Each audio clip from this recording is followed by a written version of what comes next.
Hello friends, welcome to my channel free birds. आज हम mail reproductive system के बारे में पढ़ेंगे। तो चलिए जल्दी से स्टार्ट करते हैं। गाइस, ये है मेरी एनसीईआरटी बुक। आज हम एनसीईआरटी से पढ़ेंगे क्योंकि मुझे ऐसा लगता है कि एनसीईआरटी से कोई बेस्ट बुक नहीं होती है। इसमें हर एक चीज़ इंक्लूड होती है, बट एनसीईआरटी के कुछ लाइंस जो होते हैं वो टफ होते हैं, बट अगर उसको हम अच्छे से पढ़ लें तो अच्छे से समझ में आ जाता है। सॉरी, मैंने इसमें कुछ पेन से लिखे हुए हैं, पर लेकिन मैं आपको अच्छे से एक्सप्लेन करूँगी, रीड करूँगी तो आपको समझ में आ जाएगा। चलिए अब स्टार्ट करते हैं। The male reproductive system is located in the pelvis reason.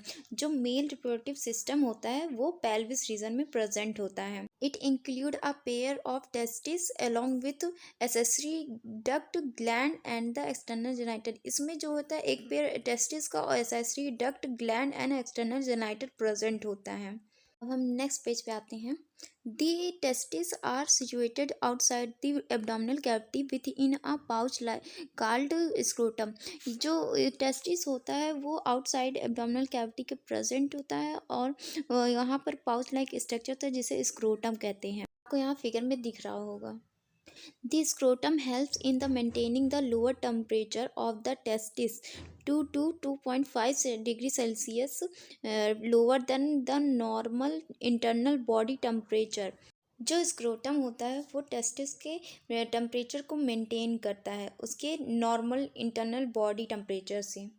Necessary for spermatogenesis, ये स्पर्मेटोजेनेसिस के लिए नेसेसरी होता है। In adult each testis oval in shape. जितने भी टेस्टिस होते हैं एडल्ट में वो ओवल शेप के होते हैं with a length of about 4 to 5 centimetre. इनकी लेंथ 4 to 5 सेंटीमीटर होती है और a breadth of about 2 to 3 centimetre, और इनकी जो ब्रीथ होती है वो 2-3 सेंटीमीटर होती है। The testis is covered by a dense covering. इनकी जो कवरिंग होती है टेस्टिस की वो डेंस कवरिंग होती है। Each testis has about 250 compartment called testicular lobules. सभी टेस्टिस के पास 250 कंपार्टमेंट होता है जिसे टेस्टिकुलर लोब्यूल्स कहते हैं। Each lobes contain 1 to 3 highly coiled seminiferous tubule in which sperm are produced। जितने भी each lobe में 1 to 3 highly coiled seminiferous tubule contain होता है जो sperm produce करता है। Each seminiferous tubule is lined on it inside by two types of cell called male germ cell and Sertoli cell। Seminiferous tubule वो lined होते हैं, एक outer side होता है और एक इनसाइड होता है। इनसाइड में जो है इसमें 2 टाइप के सेल पाए जाते हैं, मेल जर्म सेल और जिसे स्पर्मेटोगोनिया कहते हैं, और दूसरा सर्टोली सेल पाया जाता है। The male germ cell undergoes meiotic division finally leading to sperm formation। जो मेल जर्म सेल होता है वो meiotic division के थ्रू होता है और वो स्पर्म का फॉर्मेशन करता है।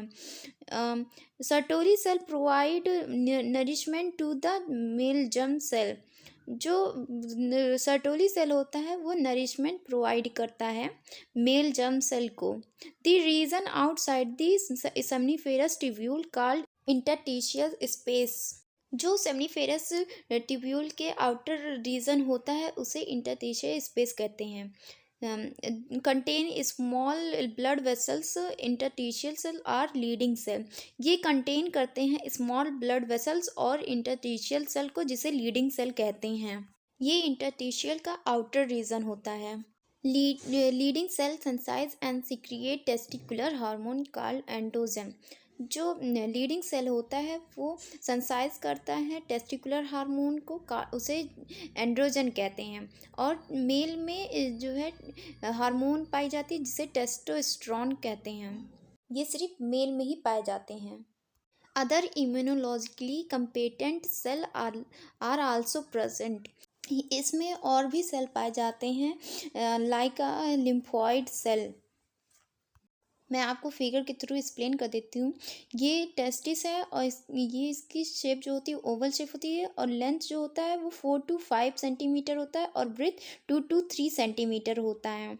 ये आपको दिख रहा होगा वो स्क्रोटम है जो पाउच लाइक स्ट्रक्चर होता है और टेम्परेचर ये मेंटेन करता है। और इसकी जो टेस्टिस की कवरिंग होती है वो डेंस कवरिंग होती है। इनके पास 250 कंपार्टमेंट होते हैं जिसे टेस्टिकुलर लोब्यूल्स कहते हैं। Testicular lobule 2 to 3 highly coiled seminiferous tubule contain करते हैं और जो सेमनीफेरस ट्यूब्यूल होते हैं वो 2 लाइन कंटेन करते हैं, आउटर और इनर, जिसमें एक मेल जर्म सेल होता है और एक सर्टोली सेल होता है। मेल जर्म सेल स्पर्म का फॉर्मेशन करता है और सर्टोली सेल नरिशमेंट प्रोवाइड करता है मेल जर्म सेल को। सेमनीफेरस ट्यूब्यूल के आउटर साइड को इंटरस्टिशियल सेल कहते हैं, जिसे लीडिंग सेल भी कहा जाता है। वो एंड्रोजन को सिक्रिएट करता है। The male sex accessory duct include rotator testis, vas efferentia, epidermis and vas deferens. इस जो मेल एसेसरी डक्ट होता है उसमें जो है रेटर टेस्टिस, वास डिफरेंशिया, एपिडर्मिस और वास डिफरेंस इंक्लूड होते हैं।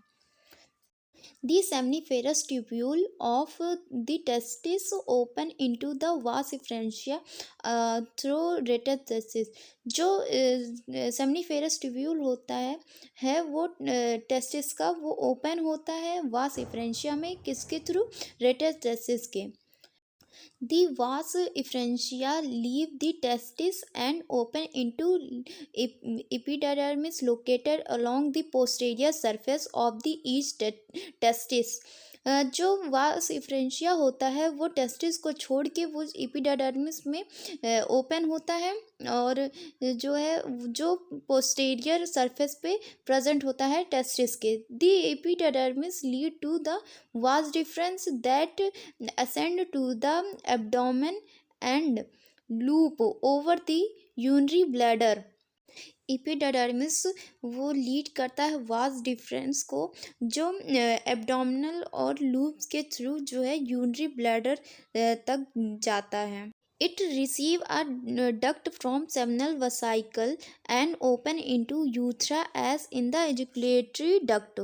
मैं आपको बता दूं एजाकुलेटरी डक्ट वास डिफरेंस और सेमिनल वसाइकल को कहते हैं जहां पर ये ओपन होता है। These duct store and transport the sperm from the testis to the outside through urethra। ये जो डक्ट होता है वो स्टोर करता है और ट्रांसपोर्ट करता है स्पर्म को टेस्टिस आउटसाइड थ्रू यूथरा के थ्रू आउटसाइड कर देता है। यूथरा यूरिन और स्पर्म दोनों को पास आउट करने में हेल्प करता है। The urethra originate from the urinary bladder and extends out through the penis to its external opening called urethral mucus। यूथ्रा originate होता है यूरिनरी ब्लैडर से और एक्सटेंड होता है पेनिस के थ्रू। जो है एक्सटर्नल ओपनिंग जो होता है उसे यूथ्रल म्यूचुअस कहते हैं। आप यहाँ पर देख सकते हैं, यहाँ सेमनीफेरस ट्यूब्यूल का फिगर दिया हुआ है। आप इसमें जो है वो स्पर्मेटोगोनिया, स्पर्मेटोजोआ और इंटरस्टिशियल सेल को देख सकते हैं। The penis is the male external genital. जो पेनिस होता है वो मेल एक्सटर्नल जेनाइटल होता है। It is made up of special tissue that help in erection of the penis of facilitate insemination। जो ये एक स्पेशल टिश्यू से बना होता है जो हेल्प करता है इरेशन में पेनिस जो फैसिलिटेट होता है इंसेमिनेशन में। The enlarged end of penis called the glans penis is covered by a loose folder of skin called foreskin। ये जो होता है वो enlarged end होता है पेनिस का जिसे ग्लैंस पेनिस कहते हैं और ये कवर्ड होता है लूज फोल्डर से जिसे फोरस्किन कहते हैं। The male accessory gland include paired seminal vesicle, a prostate and paired bulbourethral gland. जो मेल एसेसरी ग्लैंड होता है वो इंक्लूड होता है सेमिनल वेसाइकल में और एक पोस्टेट में और एक पेयर्ड होता है बल्बूथ्रल ग्लैंड का। Secretion of these gland constitute the seminal plasma, which is rich in fructose, calcium and certain enzyme। जो इसकी इसमें जो है ग्लैंड जो है वो सिक्रेशन करता है सेमिनल प्लाज्मा का, जो फ्रक्टोज, कैल्शियम और अदर एंजाइम से भरा होता है। This secretion of bulbourethral gland also help in the lubrication of the penis. जो बल्बूथरल ग्लैंड होता है वो हेल्प करता है लुब्रिकेशन ऑफ पेनिस, पेनिस को लुब्रिकेशन में हेल्प करता है। जब भी मेल स्पर्म रिलीज़ करते हैं तो ये उनको स्लीपनेस फील होता है, जो आफ्टर 4 डेज़ बाद ये रिकवर हो जाता है। ये था आज का topic. Thank you for watching the video.